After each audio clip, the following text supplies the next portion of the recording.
World of compliance. I have a few. I should say welcome. It's really a pleasure to see so many people with this rather dry subject. I think this subject is dry, but I can tell you in 45 minutes, Calle and I stand between you and something to swallow that dryness. A little beer and pizza. So I have promised Mikael to ask anybody who do not want pizza or would not be able to be here for pizza, up with your hands. A single one. Anybody who prefers a vegan topping on the pizza? Can it? Vegetarian. Vegetarian. 1, 2. Anybody with what do we call it? The intolerances for different things, allergies or stuff like that? No? I think then we are good to go with that part. That's good. A good start.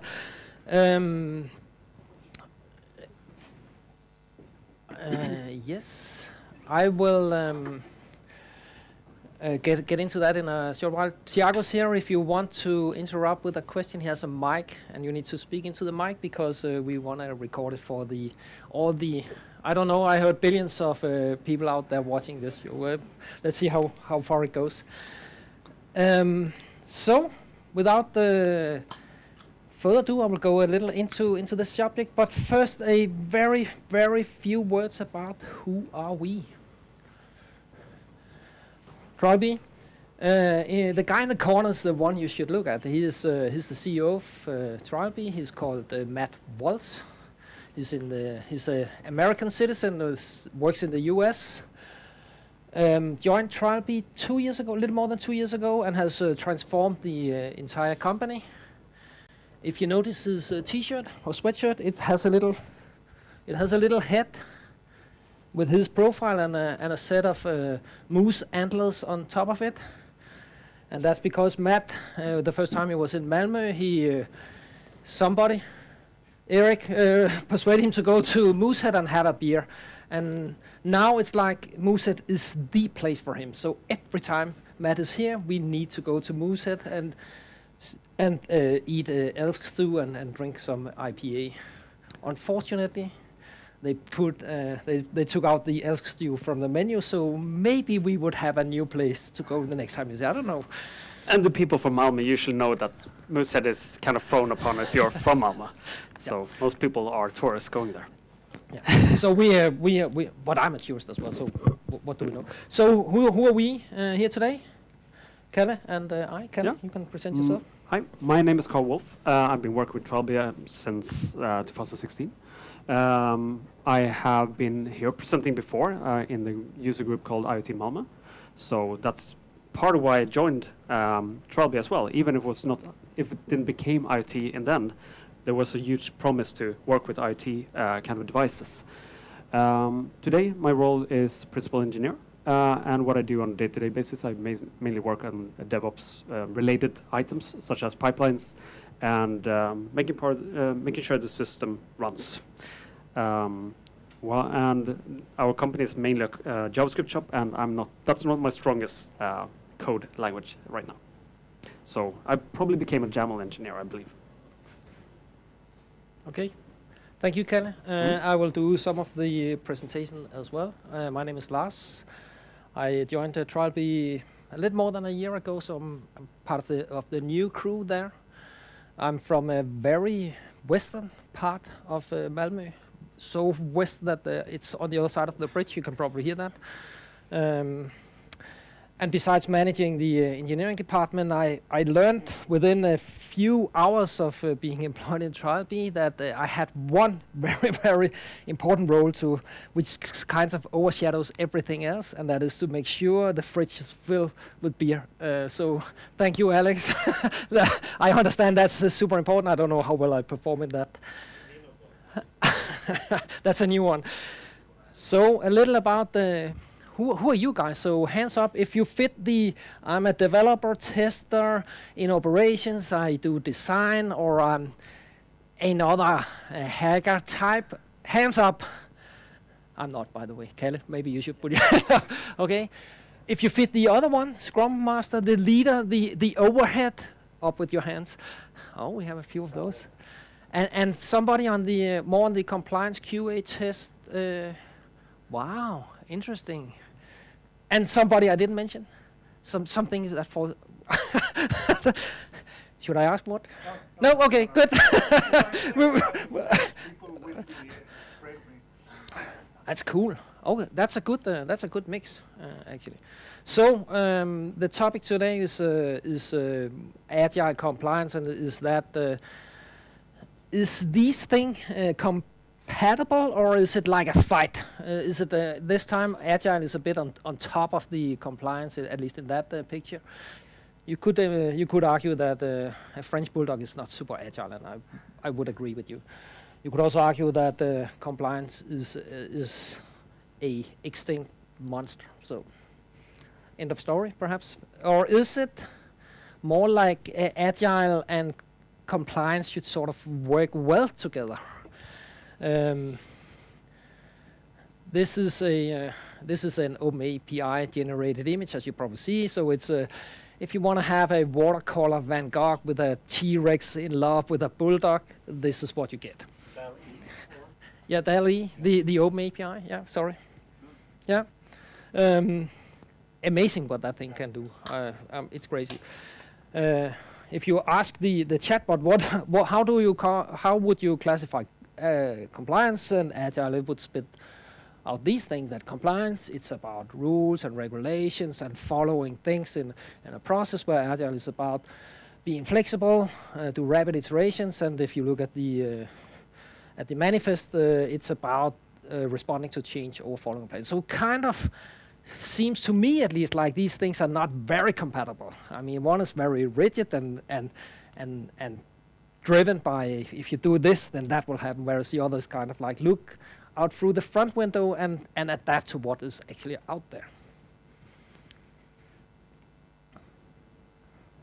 These are I should stand. These different standards in the world we are operating in. You probably, some of you might know them, hopefully also better than I do. Anybody who is on the PMI, who works with the credit card and monetary transaction and stuff like that? No? Some of the other one? ISO? Somebody who needs to comply to ISO in the audience? Great. GDPR? We should all raise our hand, right? Thank you. HIPAA is the same. It's a standard in the US if you work with healthcare, and then you need to comply to HIPAA. It's not an option. It's a legislation. It's much older than GDPR, much simpler.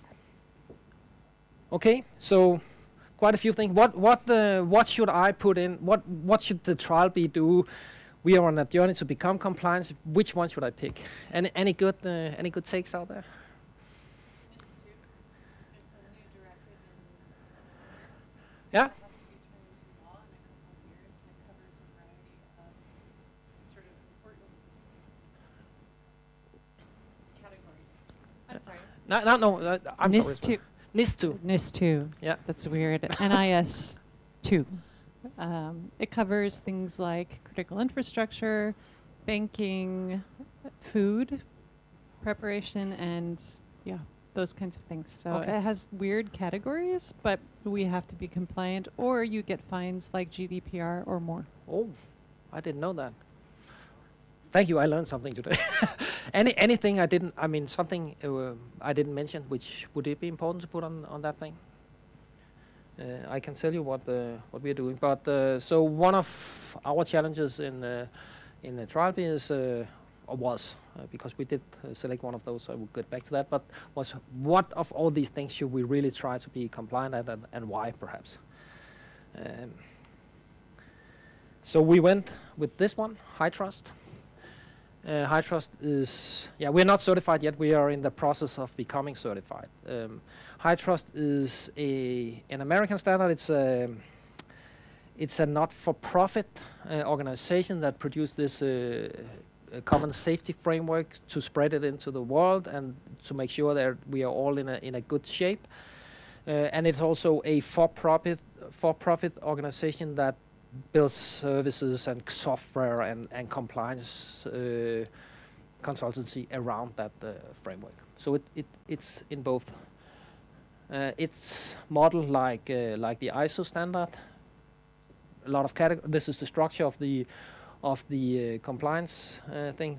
14 categories with each with a lot of objectives. Each objective with a lot of controls, and each control implemented at different levels depending on actually on your risk. So if you are handling something that is not super sensitive, and we talk about a password on level 1, it might be, hey, you need only to have a password. On level 2, it might be you need to have a password and needs to have certain characteristics of at least 12 characters and several classes or something like that. And on level 3, it could be, and you also need to have a 2-factor or something like that. So that's how the standard is built. I will show you an example. I will not go through the entire standard. It would be boring. It's 550 pages of really dense and a little dry. I mean, this is the categories. So for you who are in compliance, I mean, this should probably resemble something, you know. Basically everything. Some of it is more to the technical side, like the access control, the asset management, not the physical environment, the communications and stuff like that. Others is more on the business. Other functions, human resources, is much more about how do you, or what kind of people do you get into your organization, and how do you make sure it's the right kind of people. We can debate whether that's enough. An example of a high trust control in category number 9, communications and operations management. There is you should protect, or the objective is to protect against malicious and mobile code.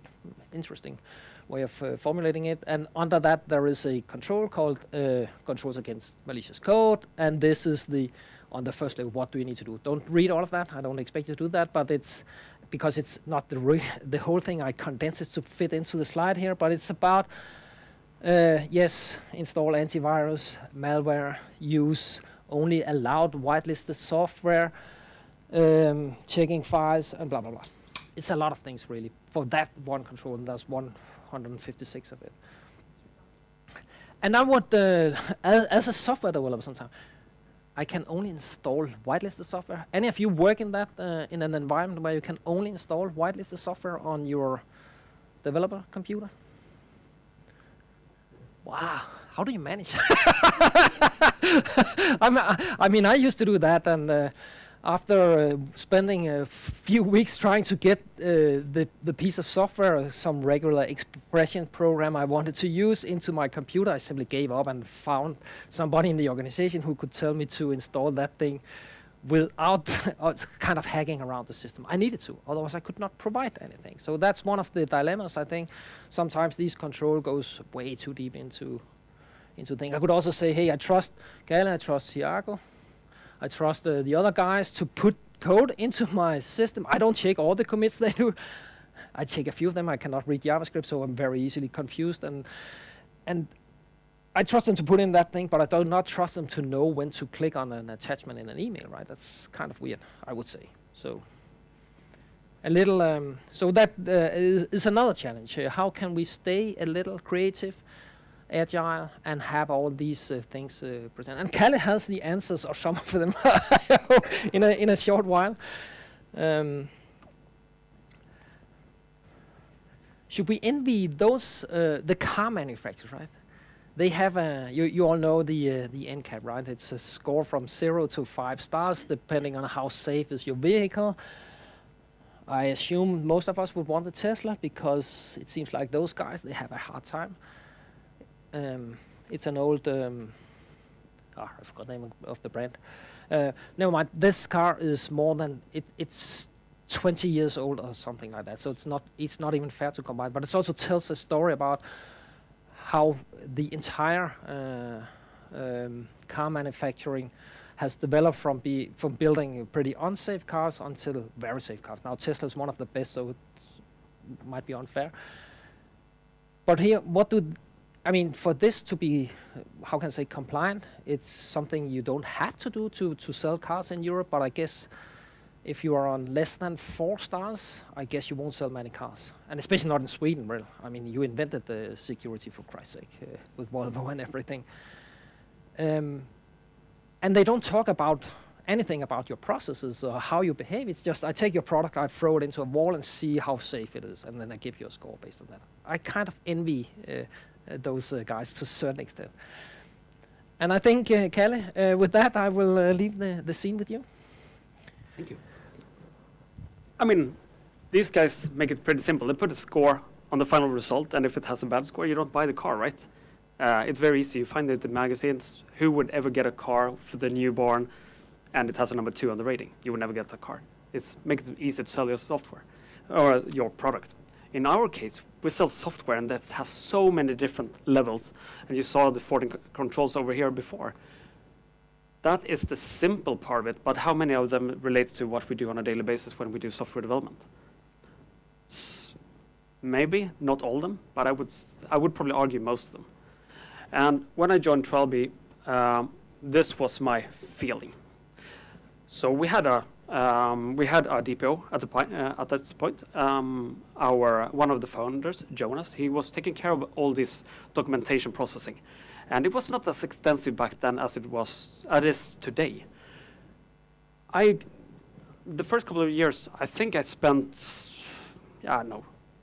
maybe half my time reading through the audits, trying to come up with good responses to these audits, because it's huge vendors that we work with, and it's pharma companies that we work with, so they have a lot of requests on their customers. And what we usually get dealt with through the sales process is, of course, the vendor assessment. And this is a huge thing, and they apply it to us, and we, of course, have to apply it to our vendors as well. If we need to go and buy a service, then we need to go and do a vendor assessment on it as well. It's not as easy just signing up to the service and get it. So there was a lot of different questions that pops up around this one. I'm not going to go through half of them. And how should I even decide which one is important? The NCAP score was easy, right? Just go with that one and you're set. But there's so many controls in place, and we just have to choose which one to put our priority on. And these documents are also a little bit hard to respond to, because the document doesn't say, they ask about your password complexity. But come on, we build software as a service. That's what we aim to do. So we have a password complexity about our software, and we can enforce it and build it into the software as well. But then we also have infrastructure. So we deploy our code on Amazon today. But how do we deal with password complexity on that side? And then also you have the physical place you work within, and the office IT, printers, access points. I mean, how do you deal with those as well? It makes it more and more complex. And who should have enough time to just solve all of these things at the same time? And these audits have one simple question: how do you deal with password? And we have 3 different places we need to address it in. This was one audit that we received not that long time ago. It was about a year ago. They spent a lot of time in Excel, and their Excel is basically their software to do the compliance checks. And you put a 1 to 1 of the questions, or yes or no, and then suddenly a few more things opens up, and it's like, oh shit, I should have said no on the first one. It would have made it.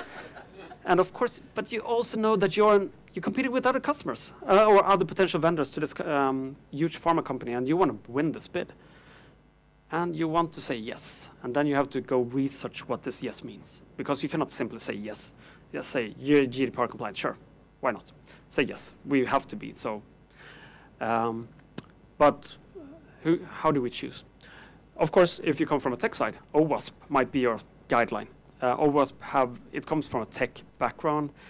They have, let's say, 14 pages of checks, and they are all purely technical, and it makes it easy for us tech people.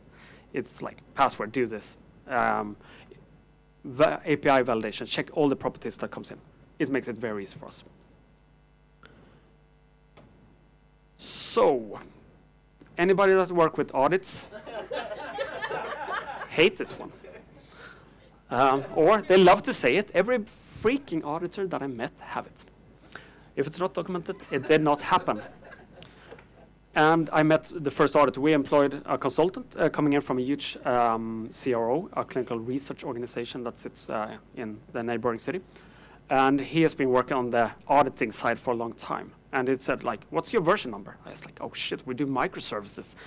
We run, what was it, 30 processes in production, and we never ever gave it a version number. We have a bunch of commits. Can we relate to them? But he wanted like 1.2.3. That made sense to him, but not to me. So there was a lot of these things we need to start taking into account. And of course it gets forced upon you. All right, tech side on. How do you solve it? Is there a technical solution to it? Yes, absolutely. There's always a technical solution, you think. And maybe you should spend time doing the technical solution in every case.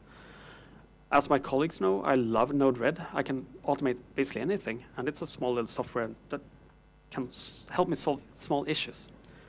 But these issues are huge. Our customers want us to provide evidence on all these controls because the paper audit that we get, that's one part of it. But if they aren't sure about it, they will come to your site and they will audit you. And we should welcome them, I hope, because we want to win this bid.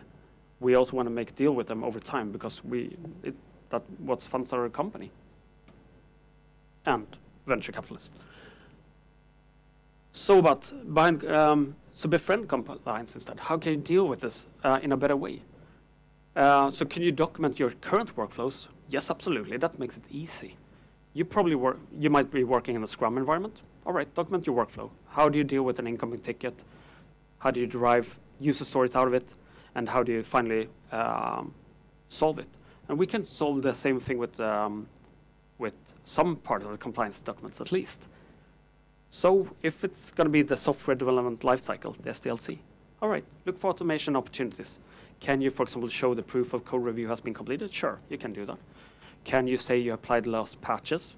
One of our colleagues spent a lot of time doing the patching mechanism that we want to try to buy ourselves out of. But he spent most of the time fixing it and ensuring it's kept up to date instead, which is probably better in the long run. Sure, it's nice to have a metric that says 5. You have 5 medium vulnerabilities, but it's probably better to just solve them.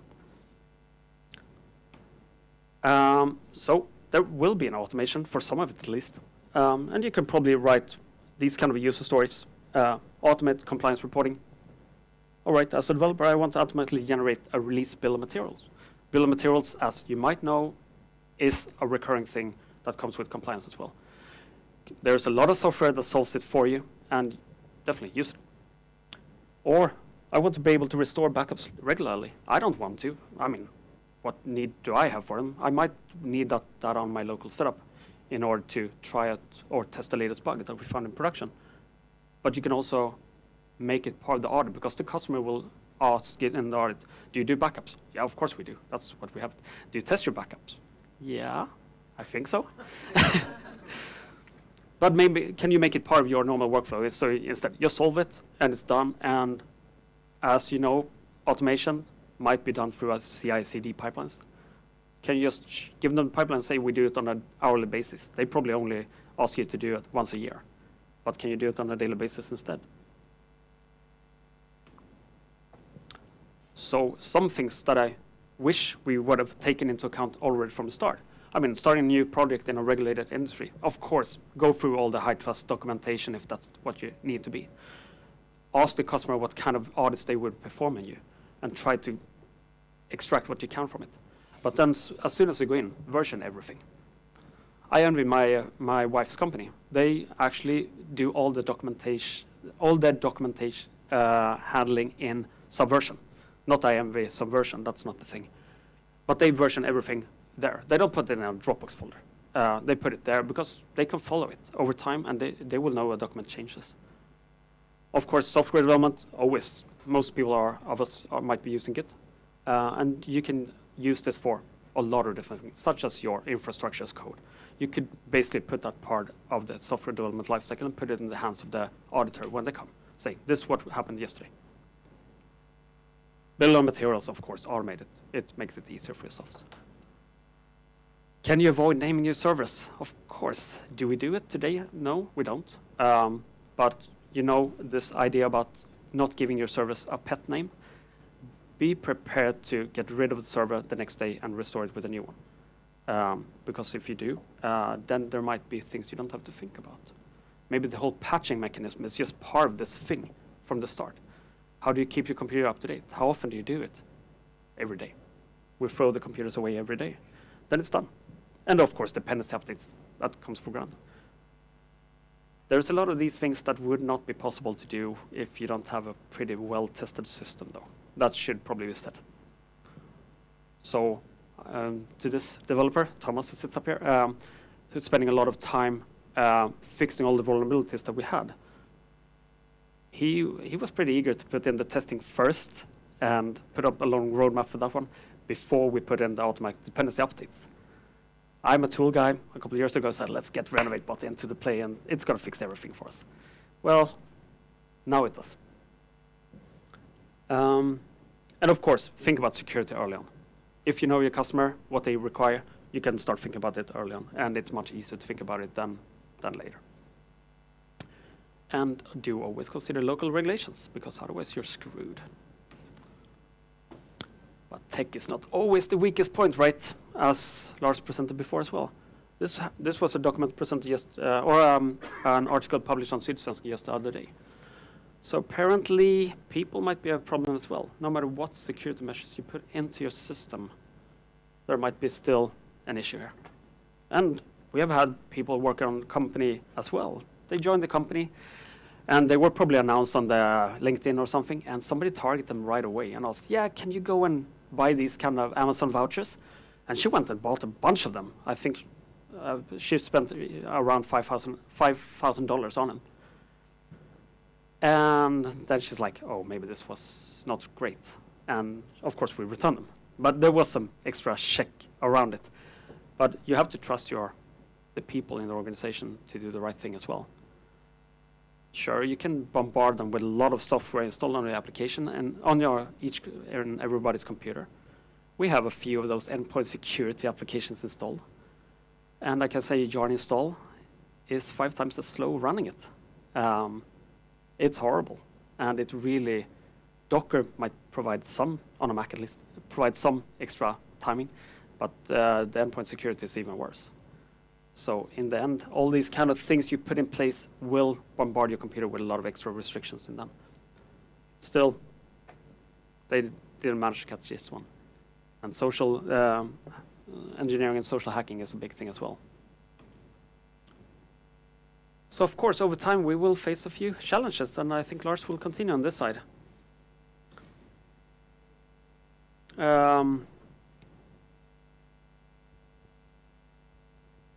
Yeah, I mean, it's a continuation of what I started out with. Right, it's a challenge on its own to find the right standard to become certified in, and what fits your market. You really need to consider how can we keep being agile with a lot of regulation on top. I think Calle has shown a lot of good and interesting topics in that direction. How do we, all the vendor assessment, how do they, will they disappear once we have the certifications in place? We hope so, but I'm not entirely sure that a company like Pfizer would step away from their way of doing vendor assessment just because we provide them with the standard. I'm not sure, but I would like to see that. I can actually mention that as a reference. One of the documents I got early on, there was a lot of if conditions in the document, and it said, are you HITRUST or some other framework compliant? And then I said no, and then the whole thing unfolded. Okay, so maybe that's a hope. And then the last bullet is about the how do we, and I really like to hear also some of your guys' experience. How do you make everyone step up on the security? I mean, it's probably not enough to say, okay, we throw this questionnaire out every 6 months, and then you read some documents in a system, and you click yes, acknowledge I have read and understood what's in it, right? I don't know. I mean, they probably did that on Malmö University as well. But how can we really bring this awareness into our whole organization? That's one answer for me. Mm-hmm. We would really, if you have any stories that you would that you could share around this topic, that would be really interesting to hear. Has anybody gone through an audit, with even a paper audit with a customer? I think that have some certifications reduce the friction, because if you come some third party that works for this, that have any credentials, do this and review this, give more confidence. But to be honest, really honest, I don't think they are going to read the Excel sheet with 401 questions from you to answer just because you have that. It's just going to reduce the friction. Is like, we can trust more in this vendor because somebody already reviewed and they have this certification and this label here that they did. But it doesn't mean that they're going to reduce the process that they have themselves to be really, really sure that you have it. Oh crap. We're not in that maturity level to have that. It's something in the middle that doesn't connect everything. That's sad. Sorry. All right. So HITRUST will give us a shortcut during the sales process, but we might still have the paper audits coming in then. Type. Yeah. Anybody else? Have you ever been sitting on either of the sides, being either vetted or trying to audit somebody else? I have sitting in the procurement process, and I can tell you that I think it's an unhealthy situation that you sit in, because if you are giving out a product or bidding on a product create a product, you think that you will fix it by a standard. On the other side, they try to figure out which standard do we want them to comply with, and we don't want it to be that we need a specific standard. There will always be not a match in what you're requiring. I think there is a really good initiative in HITRUST where you have an umbrella of different standards that are coming in, but I think that we as both vendors and as buying systems, we are a bit immature in putting in requirements, in talking the same language there. Yeah, our general feeling is like, it feels like an aggregate of everything you got in the beginning. So in the end, there's even more. So auditing the first company and they say, we have this. Oh shit, we have to add it to the list, and we yet another requirement for the next vendor. Exactly. And I wonder how much Cisco was involved in those. I haven't been audited before, but I've been in a fair part of due diligence processes when we were acquiring other companies. And there, one very interesting insight that I've had was that nothing quite gets met with the same level of skepticism as when, like the company they're considering buying says that a certain requirement doesn't apply for them. And they try to explain, like you said, saying no to that question. And it's almost amazing how much creativity people put in to kind of trying to justify that no. But so sometimes it is, just better to just go with yes, do the work, and it will be better result, kind of like you had on your slides, and it will not require as much convincing. No. I can say I fight with this password complexity thing multiple times. I went with the NIST standard. That was my first response. That's the technical response that the American Institute said we should follow. No rolling passwords, because that's a bad habit.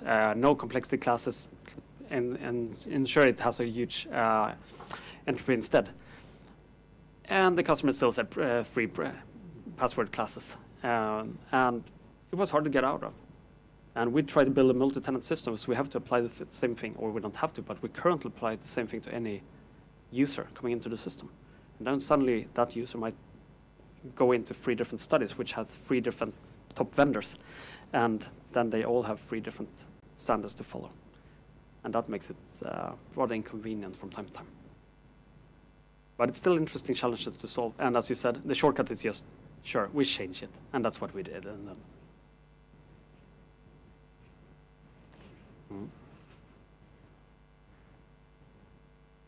all right.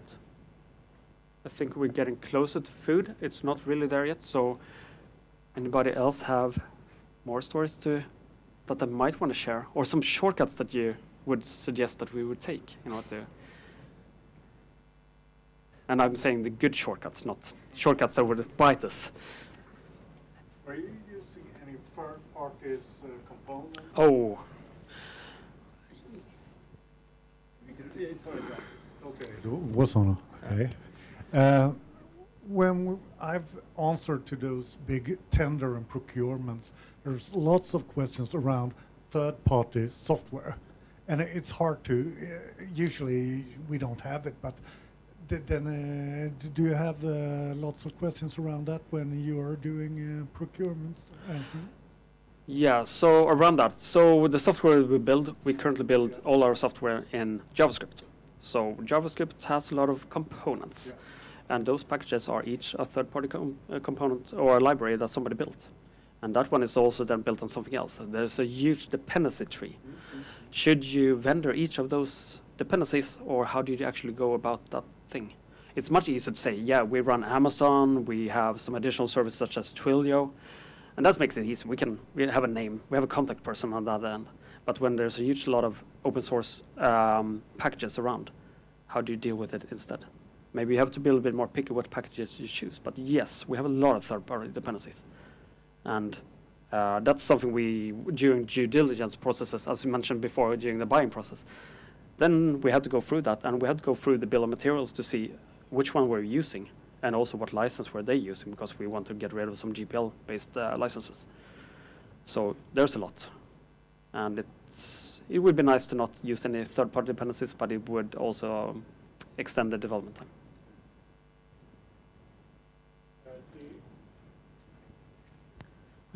Might be rather technical, but do you, in this dependency, do you focus on the top layer, or do you go through to the bottom? In the case where we went through the bill of materials, we stayed pretty far up in the layers, because otherwise it was, of course, too many. And of course, every version of that dependency might have different licenses as well, so it would be way too complicated. So during the due diligence, we stayed on the top level. That still ended up being around 400 dependencies, I think, at that point. And we found 2 GPL mixed licensed packages that we had to get rid of. And those were easy to replace, so that's not that big of a problem. But that's red marks when it's a due diligence process. But it's always much easier when you have software as a service and just have different vendors and say, yeah, we have 5, so that's it. And we have vetted all of them. But it's not only that you also use software when you produce your software. How do you ensure that that one is also tested? Like examples such as Jira. Should you consider that one part of your vendor assessment? Which you probably should, because they host a lot of the truths about your product. Both the ins and outs. And let's not go into Jira, like or not like. But I can tell you Jira has a lot of certifications, so they should be good. Yeah. No.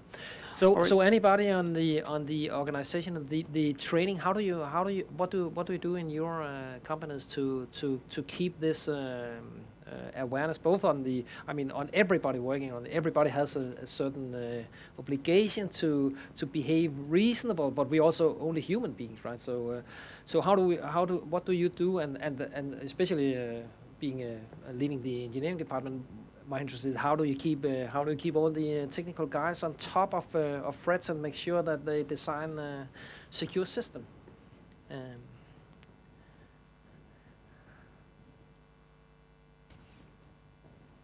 If you're looking at purely the engineering level, you could have a security champions program where there are different, one or more people in your team specialize in security or gain additional knowledge. Another thing that we do is throughout the course of the year, we have periodic phishing campaigns. Yeah. And then in February, we have Data Privacy Month. And in October, we have Cybersecurity Awareness Month. And so we have awareness activities sprinkled throughout the year. So that's all. And then there's also the mandatory awareness trainings as well. But the fun things are like in February and in October. Cool idea. I have maybe a funny anecdote to share now that I was inspired by your your answer. But our organization introduced something that's called, I think it's a vendor called Nano Learning. So the idea is that you get like a very teeny tiny little training, like 5 1-minute questions, kind of like periodically, and not have like this once a year big training that people, you know, like cheat themselves way through, but kind of have like a small nudge every few weeks. And like I'm not in charge of that program. I'm hoping that it's successful, but like one thing that's funny is that a lot of these works are like fishing themed, and the funny thing is that there is like an email that comes saying, hey, you know, there's a new nano learning for you ready, please click this link. And that email gets report for phishing each time. Each time there is somebody who's like, oh, but like, I don't think my boss would make me do this, so this must be somebody else. Okay. Okay. So on one side, that could be how people are really diligent about like thinking, or you know, maybe they're having a bit too much fun. But Nice, nice. Thank you.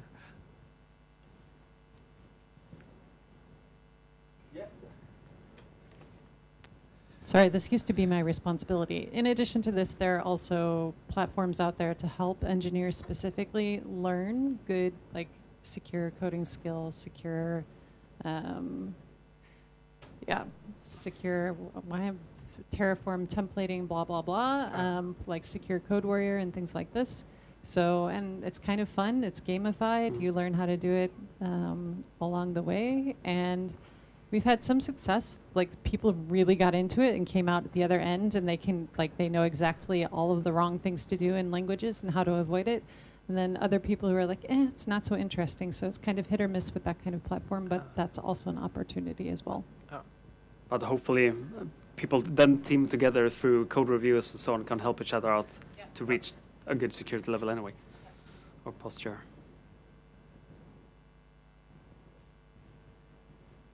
All right. I think that's it. I think so. Thank you everybody for coming here and listening today and participating as well. Yeah. See if